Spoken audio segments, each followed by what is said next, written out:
नमस्कार। आज हम दो बहुत पुरानी सभ्यताओं, भारत और ईरान के हजारों साल पुराने रिश्ते की कहानी में उतरने वाले हैं। एक ऐसी कहानी जो इतिहास, संस्कृति और विश्वास के धागों से बुनी हुई है। ये कहानी सिर्फ दो देशों की दोस्ती की नहीं है। ये कहानी है दो ऐसी महान संस्कृतियों की जिन्होंने पूरी दुनिया के इतिहास पर अपनी एक बहुत गहरी छाप छोड़ी है। और यही दोस्ती इस रिश्ते की सबसे मजबूत बुनियाद है। एक ऐसा रिश्ता जो सिर्फ राजनीतिक समझौतों पर नहीं बल्कि एक साझा विरासत और गहरी भरोसे पर टिका हुआ है। तो चलिए इस कहानी को जरा और करीब से देखते हैं। सबसे पहले चलिए थोड़ा समय में पीछे चलते हैं और ये समझते हैं कि इस दोस्ती की पहली नींव आखिर कब और कैसे रखी गई थी। देखिए, भारत और ईरान, जिसे हम पहले फारस के नाम से जानते थे, उनका रिश्ता आज की इन राजनीतिक सीमाओं से कहीं ज्यादा पुराना और गहरा है। जरा सोचिए, ये उस जमाने में शुरू हुआ जब विचार और व्यापार नदियों की तरह बिना किसी रोक-टोक के सरहदों के पार बहा करते थे। और कितना दिलचस्प है ये देखना कि ये रिश्ता वक्त के साथ कैसे और भी मजबूत होता गया। प्राचीन काल में व्यापार से इसकी शुरुआत हुई, फिर आया मध्य युग, जब फारसी भाषा का हमारी संस्कृति पर गहरा असर पड़ा, और फिर मुगल दौर में तो फारसी संस्कृति ने भारत की कला और प्रशासन को एक बिल्कुल नया ही अंदाज दे दिया। और हाँ, ये सिर्फ चीजों का लेन देन बिल्कुल नहीं था। असल में ये उससे कहीं ज्यादा गहरा था। ये था ज्ञान, दर्शन और कला का एक खूबसूरत संगम। ताजमहल जैसी शानदार इमारतें आज भी इस सांस्कृतिक मेलजोल की जीती जागती गवाह हैं। तो अब कहानी को थोड़ा फास्ट फॉरवर्ड करते हैं और 20वीं सदी में आते हैं और देखते हैं कि इस पुराने रिश्ते ने कैसे एक औपचारिक मोड़ लिया। और वो तारीख थी 15 मार्च 1950, जब भारत की आज़ादी के बाद दोनों देशों ने औपचारिक तौर पर अपने राजनयिक संबंध स्थापित किए। ये एक नए दौर की शुरुआत थी जिसे पुरानी मजबूत नींव पर बनाया गया था। लेकिन तब दुनिया का माहौल बड़ा अजीब था। शीत युद्ध का दौर था और पूरी दुनिया दो खेमों में बटी हुई थी। तो एक बड़ा सवाल ये था कि ऐसे में ये दो देश अपने रिश्ते को कैसे संभालेंगे। ये एक बहुत ही नाजुक संतुलन साधने जैसा काम था। हुआ ये कि भारत ने गुटनिरपेक्षता का रास्ता चुना, मतलब हम किसी भी गुट में नहीं थे। वहीं दूसरी तरफ ईरान पश्चिमी देशों के करीब था।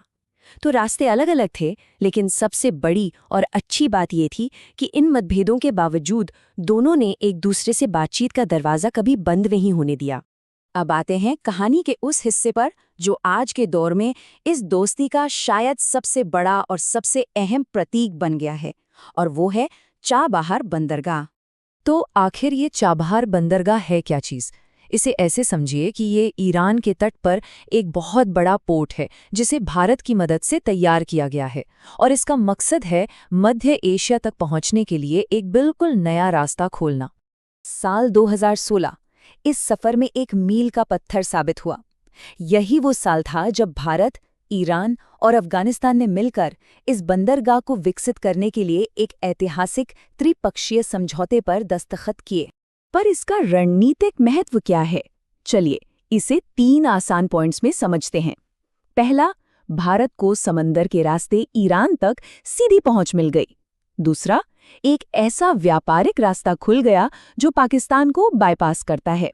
और तीसरा, इससे अफगानिस्तान और पूरे मध्य एशिया के लिए संभावनाओं के नए दरवाजे खुल गए। यानी साफ शब्दों में कहें तो चाबहार सिर्फ एक पोर्ट नहीं है, बल्कि ये भारत की क्षेत्रीय रणनीति का एक बहुत ही अहम हिस्सा है। एक ऐसा हिस्सा जो कनेक्टिविटी और व्यापार के लिए नए मौके बना रहा है।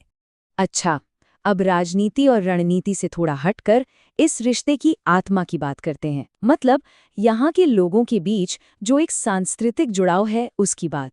चाहे वो ईरान में भारतीय सिनेमा और संगीत की दीवानगी हो या फिर ईरानी छात्रों का पढ़ाई करने के लिए भारत आना हो, ये सारी बातें दिखाती हैं कि लोगों के बीच एक कितना गहरा और अपना सा रिश्ता है। और इस जुड़ाव को हमारी साझा भाषा और शायरी की विरासत ने और भी मजबूत बनाया है। और ये बात इस रिश्ते की सच्चाई को एकदम सटीक तरीके से बयां करती है। ये सिर्फ दो सरकारों के बीच का कोई समझौता नहीं है, बल्कि ये तो दो समाजों के बीच का एक भावनात्मक बंधन है। लेकिन देखिए, कोई भी रिश्ता बिना चुनौतियों के नहीं होता। तो अब देखते हैं कि भारत और ईरान ने आज की इस जटिल दुनिया की मुश्किलों का सामना कैसे किया है और भविष्य का रास्ता क्या नजर आता है। ये बिल्कुल सच है कि पश्चिमी एशिया के बदलते हालात और कई तरह के अंतर्राष्ट्रीय प्रतिबंधों ने समय-समय पर इस रिश्ते पर काफी दबाव डाला है और कहना होगा कि ये एक मुश्किल दौर रहा है। लेकिन इतनी चुनौतियों के बावजूद ये रिश्ता टिका कैसे रहा? वो इसलिए क्योंकि बातचीत का सिलसिला कभी नहीं रुका। मानवीय सहयोग पर जोर दिया गया और एक स्थिर और शांत एशिया के साझा लक्ष्य पर काम होता रहा।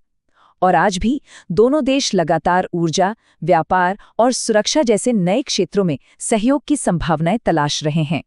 और आखिर में यही साझा नजरिया इस साझेदारी को आगे बढ़ाता है, एक ऐसे क्षेत्र का नजरिया जो स्थिर हो, समृद्ध हो और जहां अमन और शांति हो।